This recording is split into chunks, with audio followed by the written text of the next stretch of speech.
그래서 공리주의는 어쨌든 모든 사람의 이익과 고통을 동등하게 고려해. 그런데 더하기 빼기 가능하다고 했고 기억나죠? 그리고 모두의 이익을 높여야지만 도덕적 가치가 있는 건 아니야.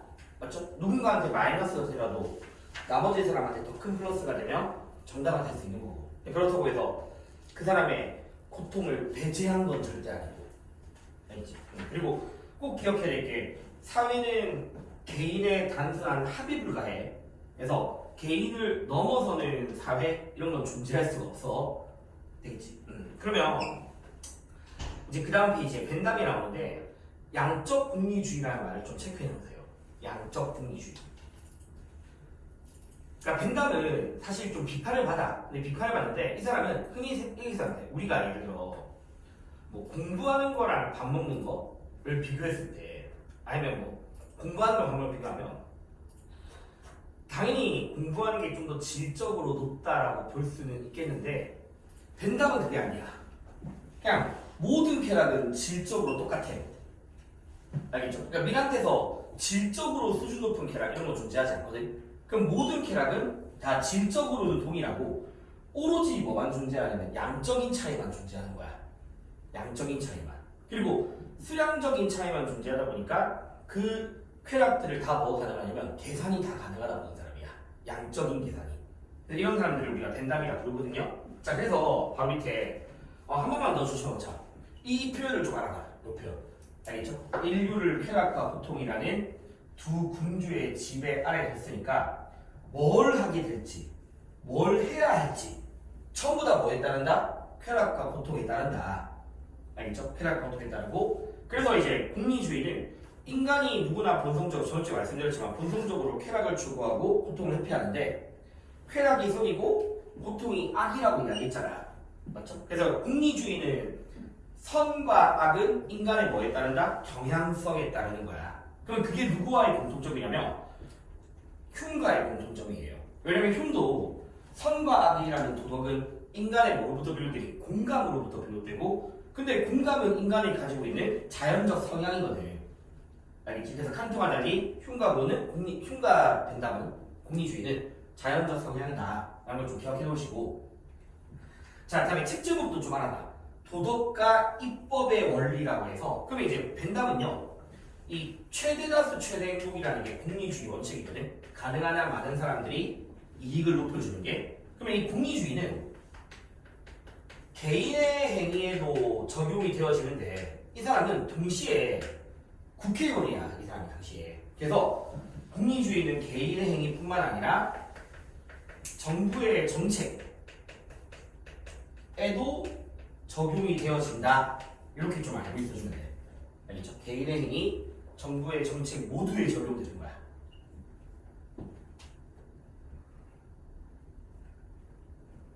됐죠? 자, 그 다음에 한 번 더 주시고는 이 사람에게서 그래서 공리주의가 무엇입니까? 라고 하면 최대다수의 최대 행복을 공리의 원리라고 표현을 했고 이거를 준청하나 보편적인 도덕 원칙이다 라고 이야기한 거야. 그래서 이따가 내가 충정리해 주겠지만 칸트와 공통점이 보편적 원칙이 존재하는 거야.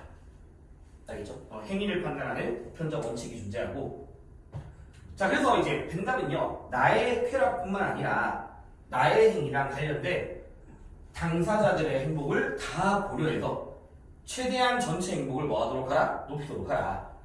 근데 그 과정에서 아까 한 번만 더 나한테 마이너스가 되더라도 정당화될 수 있어. 그래서 이 사람이 막 형벌에 대해서 이야기를 해. 내가 만약에 범죄자면 나에 대해서 형벌을 부과하게 되면 나한테는 그게 고통이잖아. 근데 다른 사람들에게 예방 효과가 더 크게 나타날 수 있고 그 결과 사회 전체 이익이 커진다면 비록 나에게 고통이라도 정당화될 수 있는 거예요. 알겠죠?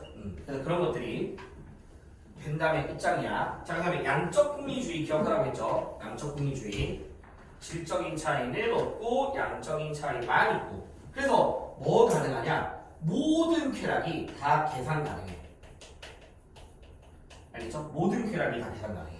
전화. 그래서 뭐 심지어는 경건함이라는 것조차 다 계산이 가능해. 그 다음에 정신적인 쾌락 이것도 당연히 다 쾌락 모두 다 계산이 가능한 쾌락이다 이렇게 보는 거야.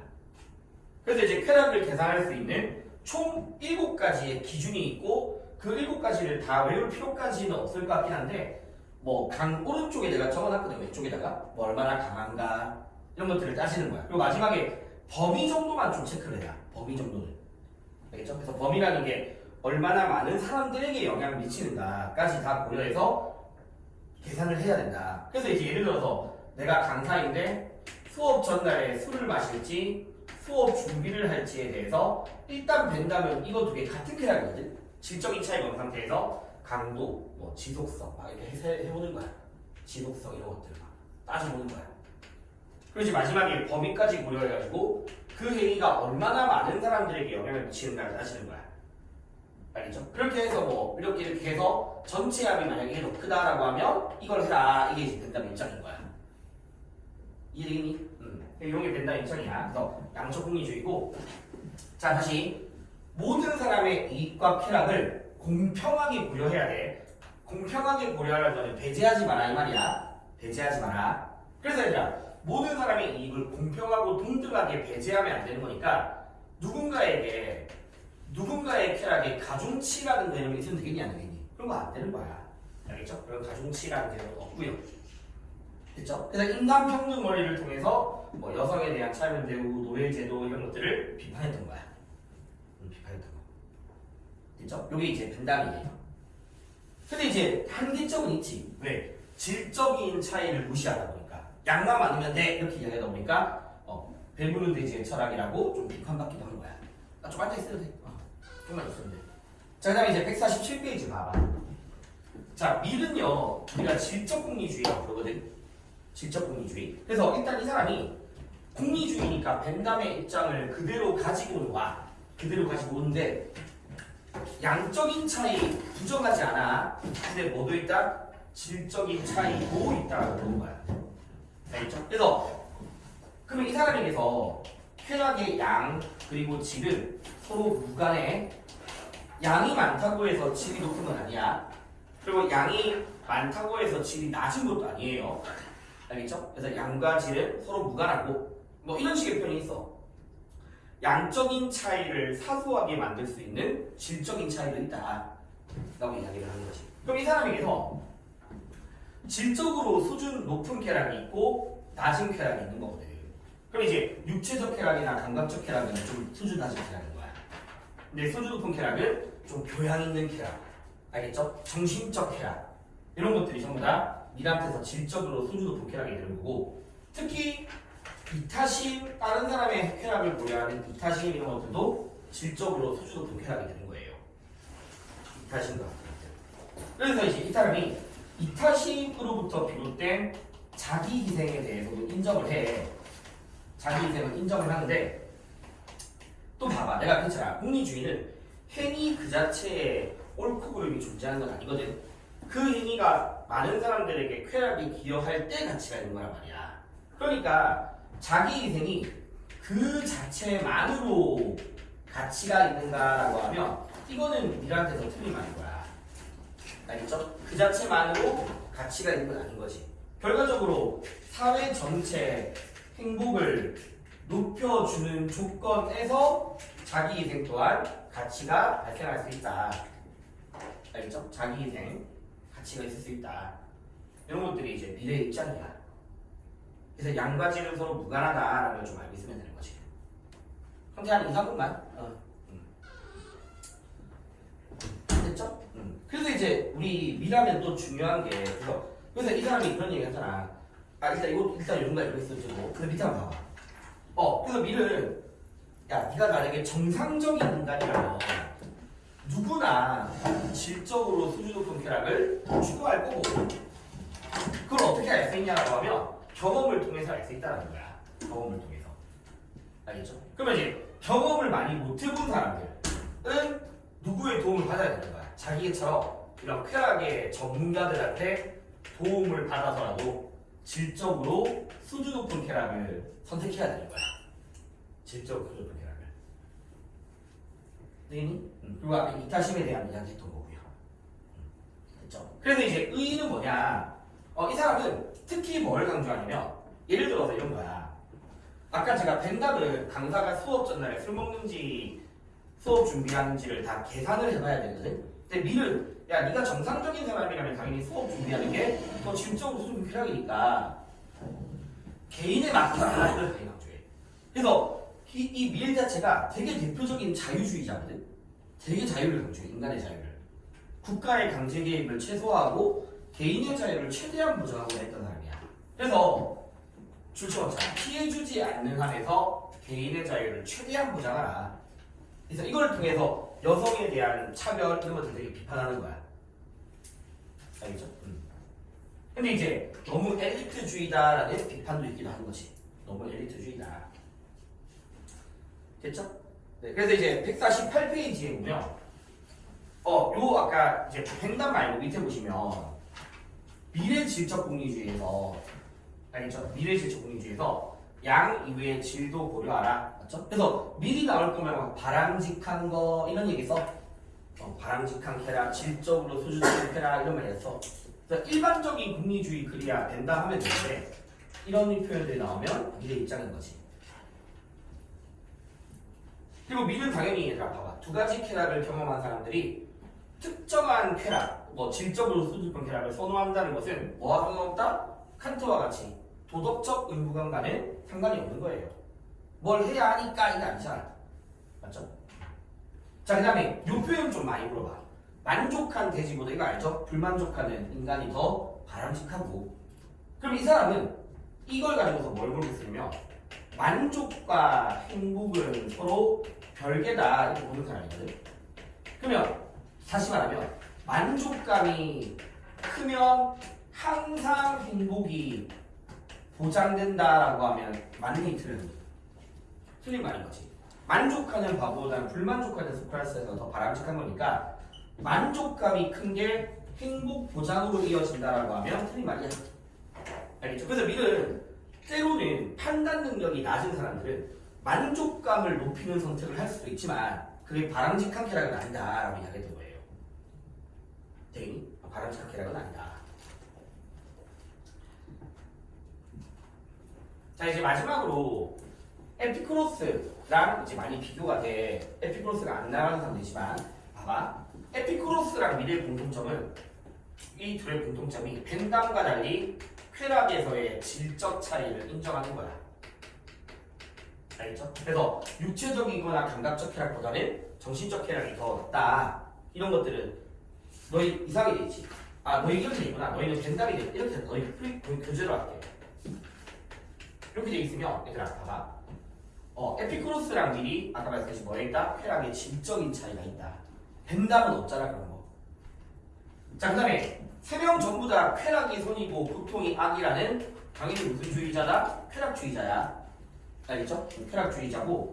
근데 공리주의가도 고통은 그 자체만으로 악이지만 쾌락주의가 이래서 고통은 그 자체로 악이지만 때로는 고통을 감수할 수 있는 경우도 전부 다 있어. 그게 결과적으로 더 좋은, 더 많은 쾌락을 가져다 준다면 때로는 고통을 감수할 수도 있다라고 이야기를 하는 거야. 때로는 고통을 감수할 수 있다. 근데 이제 밀이나 벤담은 공통점이 개인뿐만 아니라 사회 전체 쾌락을 높이고자 하는 거라거든. 개인뿐만 아니라 사회 전체 쾌락을.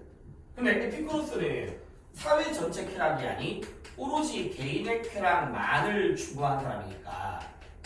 맞죠? 요건 이제 에피쿠로스랑 공리주의와의 차이가 되는 거야.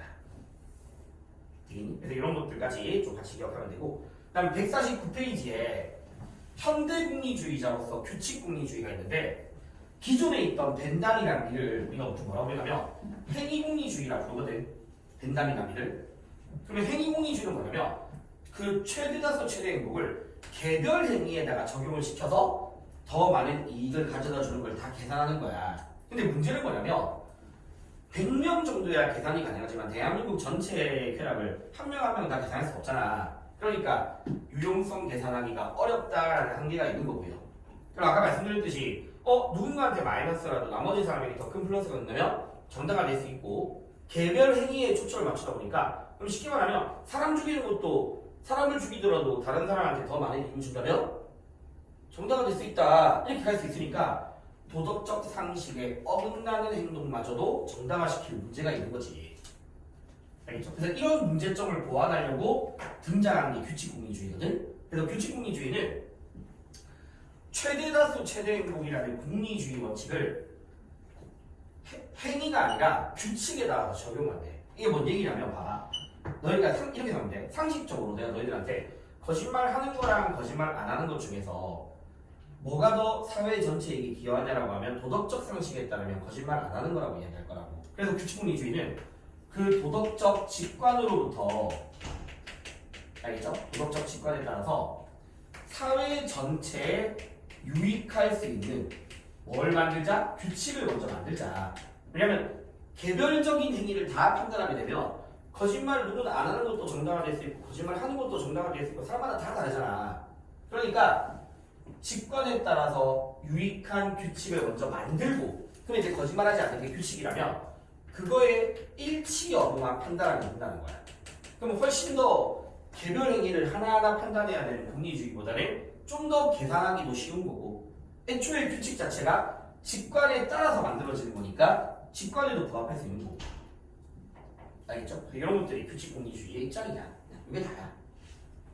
자, 그냥 마지막에 서도 공리주의는 아마 학교에서 잘 안 될 수도 있는데, 이 싱어라는 현대 공리주의자가 있거든. 근데 이제 기존의 공리주의는 행복을 쾌락으로 규정을 했었어. 좀 좁게 봤어. 근데 싱어는 더 넓게 본 거야. 알겠죠? 그래서 선호한다. 영어로 치면 인터레스트, 흥미, 뭔가를 좋아하거나 싫어하는 거. 그래서 선호를 최대한 만족시켜라라고 이야기했던 거야. 좀 더 쾌락을, 행복을 좀 더 넓게 봤다 이렇게 보시면 돼요. 그래서 이 사람은 기본적으로 쾌락과 고통을 느낄 수 있는 존재는 자기가 뭔가를 좋아하거나 싫어하는 이익관심을 갖거든. 그게 선호야. 알겠죠? 뭔가를 좋아하거나 싫어하는 이익관심을 갖는 거고, 그 선호, 이익관심을 동등하게 고려해야 되고, 그러다 보니까 어디까지 확대시키냐면 인간뿐만 아니라 동물도 뭘 가지고 있니? 쾌고감수를 가지고 있고, 그런 점에서 동물의 선호, 동물의 이익관심도 우리 동등하게 고려해줘라 라고 이야기했던 거야. 그래서 동물 실험이라든가 공장식 축산이라든가 동물들에게 고통이 이루어지는 이런 행위들을 반대했던 사람이에요. 알겠죠? 그래서 요 정도, 그러니까 좀 더 쾌락의 범위를, 행복을 좀 넓게 보면서 좋아하거나 싫어함이라는 선호로서 설명을 했다. 그래서 그 선호는 인간뿐만 아니라 누구도 가진다? 동물도 가진다. 그래서 인간뿐만 아니라 동물의 이익관심도 동등하게 고려하라. 이런 것들이 식어야. 그래서 요 정도까지 일단 하면 되고, 그 다음에 교재에 있는 문제 이따가 나머지 안 풀었던 것들 있잖아. 좀 풀어보고 나한테 한번 뒤에 답은 있으니까 한번 풀어보고 좀 물어봐 주면 될 것 같아.